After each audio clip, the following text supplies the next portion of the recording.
À Montpellier se sont retrouvés hier pour un anniversaire toujours aussi contestataire. Armel Goyon, Yannick Le Ternier. C'est ici au rond-point près d'Arène de Montpellier que le 17 novembre 2018, des centaines de personnes se sont réunies avant d'aller investir l'autoroute. Les Gilets jaunes étaient nés.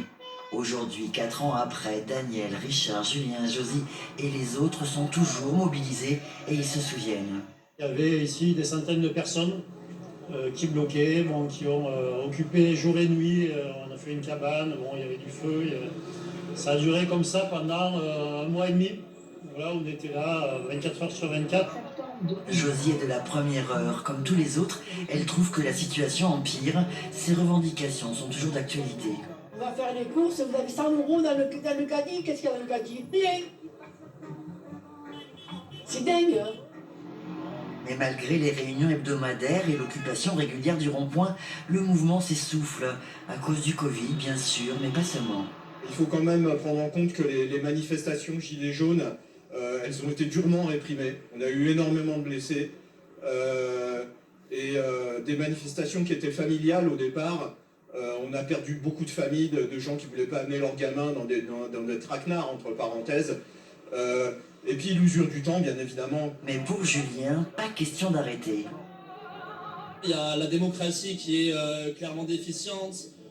Il y a des vraies mesures écologiques pour préserver le vivant. Il y a l'égalité sociale, l'égalité fiscale aussi. Enfin la justice, on va dire en tout cas, parce qu'il y en a qui se garent pendant que d'autres crèvent la dalle. Les Gilets jaunes donnent rendez-vous ce samedi dès 10h au rond-point près d'Arène avec des actions à partir de midi.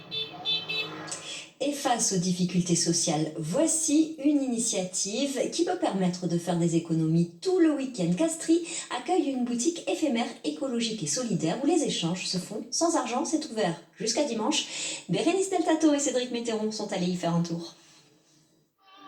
Des piles qui dorment au fond du placard, on en a tous. Les Français achètent en moyenne 30 kilos de vêtements par an et beaucoup finissent à la poubelle. À Castries, la mairie a décidé de donner une seconde vie aux objets. Une boutique solidaire au cœur du village qui séduit les habitants. Daddy cool. Ben voilà, oui, j'ai trouvé bonheur, donc je suis contente. Ça permet de donner une deuxième vie à tous ces trucs qui n'ont plus d'utilité pour certaines personnes. Je trouve que c'est une bonne idée. Ici, le concept est simple, c'est sans argent. Le principe, c'est on donne, on prend ou pas. Donc les gens qui les amènent des choses à donner, et beaucoup de gens viennent et récupèrent. Ça leur met un petit peu de baume au cœur. Même si Castries est une ville où on vit bien, il y a quand même des gens en difficulté. Là, ça me démontre aussi que quand même, malgré tout, il y a des gens en difficulté un peu partout. Et encore plus quand on est une famille, Nicole habille sa fille en 100% seconde main. Quand on a des enfants, plusieurs enfants, j'en ai 2 et franchement, c'est un sacré budget. Et quand